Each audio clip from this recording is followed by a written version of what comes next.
¿Qué onda, mi máster de la conciencia? ¿Cómo estamos? Vamos a hablar hoy sobre las fuerzas que ayudan al guerrero a pulir su espíritu, a ir fortaleciendo. Vamos a empezar desde las más bajas hasta las más altas, de que nos va mencionando Carlos Castaneda, nos va mencionando Don Juan Matus, más que nada, más que Carlos Castaneda. Don Juan Matus es el guía de Carlitos en toda esa saga de las enseñanzas de Don Juan, ¿no? Y es ahí precisamente en las enseñanzas de Don Juan donde nos hablan primero sobre los enemigos naturales que tiene el hombre de conocimiento, que en este caso son lo que es el miedo. El miedo es el primer enemigo natural, los enemigos naturales que tiene el hombre de conocimiento. Si uno tiene miedo al entrar en un sendero, ya sea por las fuerzas que se va a encontrar o enfrentarse a sí mismo, pues termina siendo un hombre derrotado. Es necesario enfrentar nuestros miedos, dar ese paso de fe para seguir avanzando en el camino del conocimiento. Y cuando nosotros seguimos avanzando, entramos a lo que es la claridad. Cuando ya no hay miedo, cuando ya el hombre de conocimiento sabe qué es lo que se va a encontrar, ¿no? En esta segunda etapa hay claridad, pero la claridad también nos vuelve soberbios, nos vuelve personas que sentimos que lo sabemos todo, ¿no? Y hay una frase que dice, eh, yo solamente sé que no sé nada, ¿no? Hay que tener la claridad, pero sin tener esa importancia personal en altes, eh, pues... eh,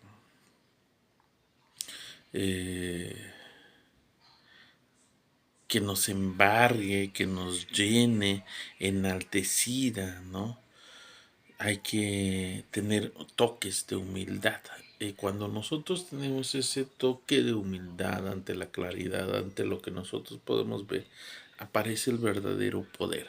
Y ahí en el verdadero poder pareciera que no fuera un enemigo, porque ya no hay miedo, ya no hay claridad, ya la claridad la hemos vencido, los miedos los hemos vencido y aparece el poder auténtico. Y este poder auténtico se convierte también en un enemigo, porque pensamos que podemos hacer todo y podemos aplastar a cualquiera. Y el poder nos vuelve muchas veces soberbios. Tan solo hay que ver a las gentes que están en el poder antes de llegar al poder cómo son y una vez que llegan al poder cómo éste los transforma. El anillo, el anillo. El Señor de los Anillos, el precioso, no lo quieren soltar, ¿no? El poder los transforma, los hace hombres por dentro que los carcome, sus ideales los traicionan. Entonces no hay que caer ante el poder. Y el último enemigo natural es la vejez. Cuando uno se hace viejo y el cuerpo se empieza a debilitar, a llenarse de enfermedades, de achaques, y si nos rendimos, pues el último enemigo nos ha vencido. Entonces el camino del hombre de conocimiento es de toda la vida, ¿no? Don Juan Matus subía y bajaba cerros corriendo en sus caminatas de poder a los 72 años, ¿no? Era un hombre que practicaba pases mágicos, que siempre estaba en movimiento, viajando por toda la República Mexicana y el norte de México, y yo me atrevo a decir que era un hombre que le gustaba viajar y conocer por todo el planeta Tierra. En eso nada más hablando de la primera tensión, ¿no? Porque en la segunda tensión pues es un guerrero viajero. Eh, entonces la vejez, no hay que rendirse ante la vejez. Y cuando uno va avanzando, pues aparece otra fuerza que nos va ayudando a ser más conscientes de nosotros mismos, que es la importancia personal. Esta importancia personal que muchas veces se convierte en nuestra rutina, en nuestros hábitos, es nuestro ego terrible, nuestra sombra, nuestro monstruo interno, que muchas veces la loca de la casa, que hay que irlo puliendo, ¿no? ¿Con quién? Con nuestros semejantes, los pinches tiranos. Muchas veces nuestro círculo íntimo es el que más nos ayuda a ir puliendo nuestro carácter, nuestra personalidad de guerrero, de vidente, ¿no? Y más cuando no están de acuerdo con nosotros, ¿no? Y nos atacan, ¿no? Y nuestro ego se siente, nuestra importancia personal se siente agredida. Entonces ahí es cuando el pinche tirano nos ayuda bastante a nosotros. El pinche tirano, aquella persona que nos hostiga una y otra vez y nos va atacando nuestro ego, ¿no? Esa parte de que llega don Juan Matus y está platicando con la gorda y le dice, Carlitos, vamos al parque, te quiero contar algo, ¿no? Y la gorda se enciende. ¡Ah! ¿Por qué quieren platicar? Sin mí, don Juan, ¿qué le va a decir a Carlos, no? Y empieza a enojarse. Eh, Carlos se pone así. Ay, pero ¿por qué la gorda le da enojo, no? Y sin en cambio don Juan se empieza a reír, ¿no? Y se lo lleva al parque y llega la gorda y agarra y le dice, hijo de paz, paz, el bebé lo cachetea, ¿no? A Carlos Castaneda, porque estás hablando con el Nahual. La importancia personal de la gorda, ¿no? Y don Juan a las carcajadas, pues muchas veces así nos pasa como a la gorda, ¿no? Nos pican nuestro querido ego, nuestra importancia personal y nosotros nos sentimos muy ofendidos como la gorda. Y es ahí donde debemos de aprender a serenarnos, a desprendernos, a tener el control de nuestras emociones, a tener esa parte de neutralidad de nuestras emociones. Es una lucha tanto interna con nuestro ego, con nuestra mente, con la loca de nuestra casa y una lucha externa contra nuestros pinches tiranos, esas cribadores que están ahí, oponentes que están ahí y que nos van ayudando y que si no fuera por ellos, pues no, no tendríamos la fortaleza, el poder, porque una persona que nos alaba, una persona que nos adula, que todo nos aplaude y que todo nos dice que está bien, nos debilita en lugar de darnos fuerza, porque no nos permite conocernos a nosotros mismos y hasta dónde podemos nosotros llegar. Maquiavelo nos dice que hay que cuidarnos en el príncipe, hay que cuidarnos de las personas que nos adulan.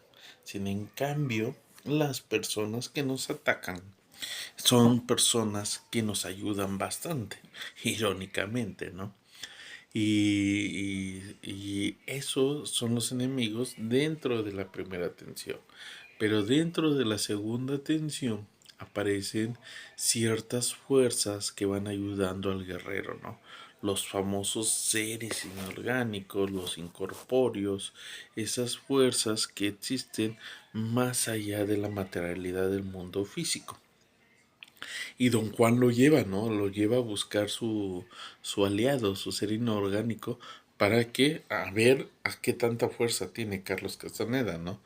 Y en las primeras encuentros con el ser inorgánico de agua y de fuego, pues Carlos Castaneda no lo logra, ¿no? Sino poco a poco, cuando va aumentando su poder personal a través de las prácticas de impecabilidad que le da don Juan Matus, pues es cuando al final agarra y tiene esa lucha, ¿no? Que lo debe de agarrar y lo agarra y no lo debe de soltar, ¿no? Es una lucha con ese ser inorgánico hasta que lo vuelva su aliado, ¿no? Recordemos que los inorgánicos, los aliados, son espíritus que están ahí. Espíritus ya pueden ser espíritus de la naturaleza, tierra, aire, agua o fuego, que son los que domina el mago, que son los que domina el nahual, y pero también pueden ser espíritus de nuestros antepasados. Todos tenemos un ser inorgánico al final de cuentas, que es nuestro propio espíritu, ¿no? Cuando nosotros nos vamos a dormir, se sale nuestro ser inorgánico, el otro, ¿no? Ese cuerpo astral, el doble, el cuerpo energético, se le ha llamado de muchas formas, pero al final de cuentas pues es un ser espiritual o un ser inorgánico, porque el cuerpo físico se queda y es el que se desprende y entra a los otros mundos, que esos otros mundos son los mundos espirituales o los mundos de los seres inorgánicos, y en algún momento dependiendo del grado de conciencia y de poder que nosotros tengamos, daremos ese paso hacia el mundo espiritual o el mundo de los seres inorgánicos, ¿no? Por eso en Don Juan Matus le dice a Carlos Castaneda que ser un ser inorgánico es un salto evolutivo de la conciencia, y que es uno de las metas y objetivos del guerrero, volverse un ser inorgánico, un ser espiritual de manera consciente después de la muerte, ¿no?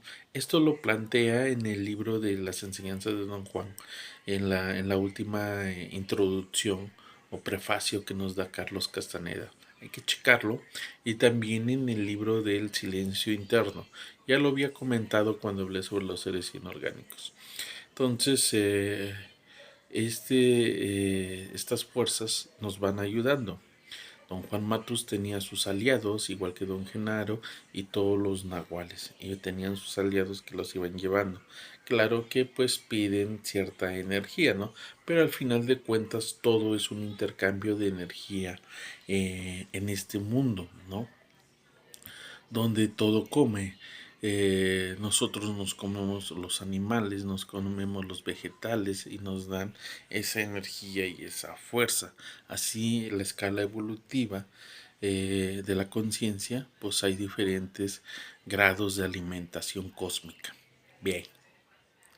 Luego entran los famosos voladores, el depredador cósmico. Esta no es mi mente, estos no son mis pensamientos, ¿no?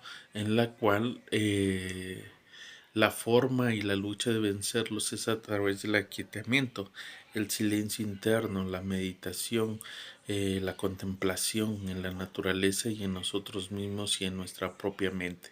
Vipassana, la meditación vipassana aquí ayuda mucho a aquietar nuestra mente y dejar de darle de comer al depredador, a ese volador, a ese changuito, ¿no?